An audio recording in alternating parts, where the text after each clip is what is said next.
লেখা আছে সেভাবেই পড়ে শোনাবো কাহিনীটি। এই গল্পটিও পাঠিয়েছে সাদ আহমেদ। নিশি মিয়াকে আমি সেদিনের আগে কখনো দেখিনি। দেখেছি তা অনেক দিন হলো। হয়তো সময়ের হিসাব সেটা কয়েক বছর গড়িয়ে গেছে, ঠিক মনে নেই কতদিন আগে। তবে তখন আমি ক্লাস 5-এ পড়ি। অনেক ছোট ছিলাম। গরমের ছুটিতে গিয়েছিলাম আমার গ্রামের বাড়িতে। সেখানে কেউ থাকে না, আমরা শহরেই থাকি। সেই জন্য মাঝে মাঝে আমার স্কুল ছুটি হলেই বাবা মা আমাকে নিয়ে ছুটে যান আমাদের বাড়িতে। আমাদের বাড়িটা বিশাল, বিশাল বলতে আক্ষরিক অর্থেই বিশাল, কিন্তু মানুষজন নেই বললেই চলে।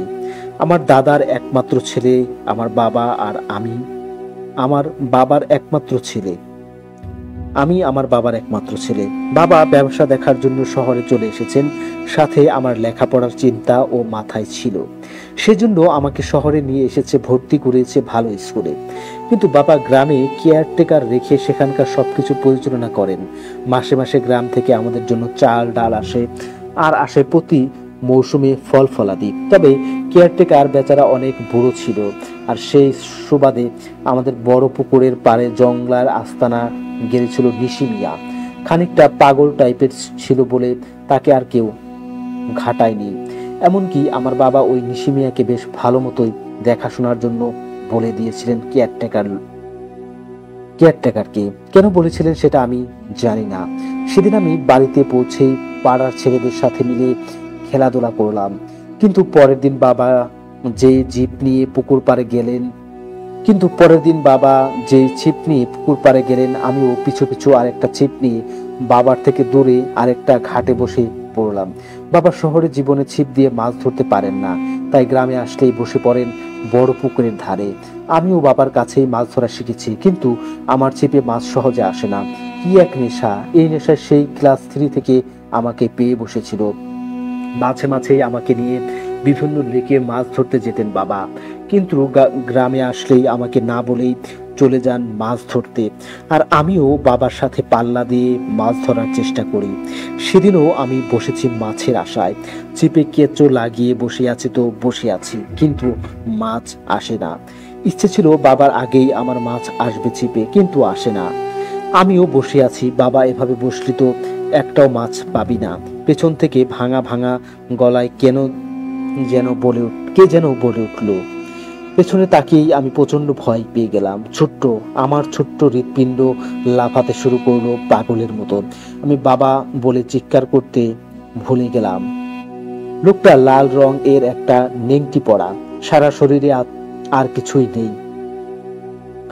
বিভিন্ন জায়গায় জায়গায় বড় বড় কিছু তাবিজ ঝোলানো, আর জট পাকানো চুল, দাড়ির ভেতরে দুটো লালচে চোখ। এ দেখে আমি ভয়ে কাঁপাকাঁপি শুরু করে দিলাম। লোকটা বলল, বাবা ভয় পাইছো?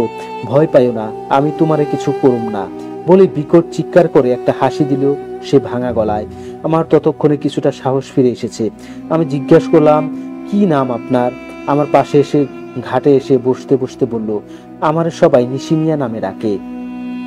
এটা কেমন নাম? হা হা হা, এটার কোনো মানে নাই বলেই আমার দিকে হেসে হেসে তাকালো। আমার ততক্ষণে মজা লাগতে শুরু করেছে, কারণ সে আমার পাশে বসার সাথে সাথে আমি একটা মাছের টোপ গেলা টের পেয়েছি আমার হাতে, আর সাথে সাথে একটা মাছ পেলাম। আমার পাশে মাছটাকে রাখতে রাখতে আমি খেয়াল করলাম লোকটার শরীর থেকে কেমন যেন মাছের গন্ধ বের হচ্ছে। আমি পাত্তা দিলাম না, খানিকটা সরে এসে বসলাম, আর সাথে সাথে আরেকটা মাছ পেলাম আমি। আপনি কি করেন? মাছটাকে ছিপ থেকে খুলতে খুলতে জিজ্ঞেস করলাম। এই যে কিছু করি না, আমার অনেক কিছুই করি বলেই খিক খিক করে হেসে ফেলল সে। মানে? আমি জিজ্ঞাসা করলাম, মানে আমি নিশি ডাকি মাঝে মধ্যেই।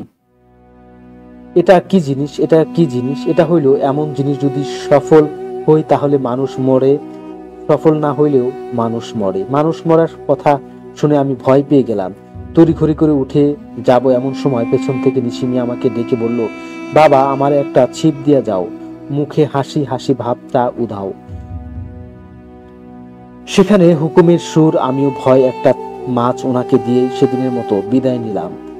বাসায় বাবার আগেই মাছ ধরে আনতে পারায় খুশিতে সেদিন ভুলেই গেলাম নিশি মিয়ার কথা। কিন্তু আমার এখন মাঝে মাঝে মনে হয় সেদিন আমি মাছটা দেওয়ার সাথে সাথে পেছন ঘুরে কাঁচা মাছটাই খাওয়া শুরু করেছিল নিশি মিয়া। হয়তো আমি ভুলে দেখেছিলাম, হয়তো না, কে জানে। পরের দিন আমি নিশি মিয়াকে বেমালুম ভুলে গেলাম। কারণ টগর আর ওর মা বাবা মানে আমার ফুফা ফুফু এসেছিল আমাদের বাড়িতে বেড়াতে। আমার থেকে 1 বছরের বড় টগর আমার সাথে স্কুলে পড়তো, আর ওকে পেয়েই আমি ভুলে গেলাম সবকিছু। দুজনে যত পারলাম ইচ্ছে মতো দুষ্টামি করলাম, নিজেদের আম বাগান ফেলে আরেকজনের বাগানে হানা দিলাম, ইচ্ছে মতো দড়ি চুরি করলাম, ইচ্ছে মতো ডাব খাওয়া। এভাবে কেটে গেল 3টা দিন। পঞ্চম দিনে হঠাৎ করে সব আনন্দ থেমে গেল। সকালবেলা ফুপা নাস্তা করে বাজারে গিয়েছিলেন, সেখান থেকে লোকজন ধরাধরি করে আনলো বাড়িতে। প্রচন্ড বুকের ব্যথায় উনি কাতরাচ্ছে। আমরা দেখে ভয় পেয়ে গেলাম। ডাক্তার ডাকা হলো, উনি নিয়ে যেতে বললেন সদর হাসপাতালে। বাবা খুব দ্রুত ওনাকে সদর হাসপাতালে নিয়ে গেলেন। সেখানে ডাক্তার ওনাকে ওষুধ দিলেন, কিন্তু বুকের ব্যথা কমে না। আমরা সবাই হাসপাতালে ছিলাম। বাবা আমাকে আর টগরকে নিয়ে বাড়িতে চলে এলেন। বাড়িতে এসে কেয়ারটেকারকে দিয়ে ডাকলেন নিশি মিয়াকে। নিশি মিয়া আসার আগেই আমাকে আর টগরকে অন্য ঘরে পাঠিয়ে দিলেন বাবা। কিন্তু আমার কেন যেন সন্দেহ হলো। আমি বাইরে দাঁড়িয়ে পর্দার আড়াল থেকে উনার কথা শুনলাম, বাবা, আমার বোন জামাইয়ের তুমি বাঁচাও নিশি মিয়া, নিশি মিয়া বাঁচাইতে পারুম তয় আমারে কাইল রাইত পর্যন্ত টাইম দেয়া লাগবে। বাবা, তোমাকে বিনিময়ে কি দেব নিশি মিয়া? বেশি কিছু না, শুধু আমার 2খান কাঁচা মাছ আর মুরগি দেবেন, পেটে বড় খিদা। বাবা, আর যদি তুমি বাঁচাইতে না পারো নিশি মিয়া, না পারলে আমি আমার নিজের শরীরের মাংস কাটটা খামো। ওইটুকু শুনেই আমি দৌড়ে চলে গেলাম আমার ঘরে। সেখানে ঢুকেই কিছুক্ষণ ভয়ে কথা বলতে পারিনি। পরে টগরকে বলেছিলাম, কিন্তু সে কোনোভাবেই বিশ্বাস করেনি। পরের দিন আমি 2বার হাসপাতালে গিয়ে ফুফাকে দেখে এসেছি। ওনার অবস্থা আরো খারাপের দিকে গেছে। কিছুক্ষণ উনি ঘুমান, আবার কিছুক্ষণ চিৎকার চেঁচামেচি করেন। এরই মাঝে সন্ধ্যার দিকে নিশি মিয়া এসে দেখে গেছে ওনাকে। আমি মায়ের কাছে শুনেছি নিশি মিয়া নাকি ফুফাকে কি একটা পানি খাইয়ে দিয়ে চলে গেছে কাজে। সেদিন সন্ধ্যায় টগর ছিল ওর বাবার সাথে। আমি একা একা কাটিয়েছি বাসায়। পাশের পাড়ার সুমন আর সুমি এসেছিল আমাদের বাড়িতে। সুমন এসে আমাকে এক আজগুবি গল্প শোনালো। নিশি মিয়া নাকি ধূপ ধনু দিয়ে তৈরি হয়ে গেছে। সে আজকে নিশি ডাকবে। প্রতি বাড়ি বাড়ি গিয়ে একবার ধনু দেবে, আর বাড়ির মানুষের নাম ধরে একবার একবার করে ডাকবে। যদি কেউ সেই ডাকে সাড়া দেয় তবে তার মরণ হবে, আর আমার ফুফু বেঁচে উঠবেন। শুনে আমি ভয় পেয়ে গেলাম। সেদিন রাতে আমি ঘুমাতে পারিনি। বাসায় বাবা ছিলেন নিচে, আমি আর মা ছিলাম উপরে। নিশি মিয়ার কাছে বলা ছিল সে যেন আমাদের বাড়ির ত্রিসীমানায় ও না আসে। আমাদের এই কারণে কোনো ভয় ছিল না। সারা রাত ধরে আমি দূর দূর করে কেঁপেছি নিশি মিয়ার ডাক শোনার জন্য। হঠাৎ করে মনে হয়েছিল কে যেন অনেক দূর ডেকে ডেকে চলেছিল, কিন্তু মনের ভুল মনে করে আমি আবার ঘুমিয়ে গেছি। এর পরের দিনটা আমাদের জন্য অনেক খারাপ একটা দিন ছিল। ফুফা রাতের বেলাতেই মারা গেছেন। নিশি মিয়ার নিশিটাকে কোনো কাজ করতে পারেনি। লাশ নিয়ে যাওয়া হলো ফুফার বাড়িতে। সেখানে আমার সবাই গেলাম। সবার মন খারাপ। ফুফু আর টগরের চোখের কান্না দেখে আমিও থাকতে পারিনি, অনেক কেঁদেছি। ফুফার দাফন সম্পন্ন করে সেদিন রাতে আমরা থেকে গেলাম ফুফুদের ঘরে। ওনারা খুব একটা অবস্থা সম্পন্ন ছিলেন না। অনেক ছোট একটা কুঁড়ে ঘরে ছিল ওনাদের। ফুফাকে যেখানে কবর দেওয়া হয়েছিল এর থেকে সামান্য দূরে একটা ডোবা আছে। সেখানে ওনাদের ঝুলন্ত পায়খানা ছিল, আর সামনে একটুকু উঠান। এই ছিল ওনাদের বাড়ি। রাতে আমরা কোনো রকমে কিছু একটা খেয়ে শুয়ে পড়লাম। এক ঘরে আমি আর টগর আর আম্মা, অন্য ঘরে ফুফু আর ওনাদের বাড়ির আরেকজন।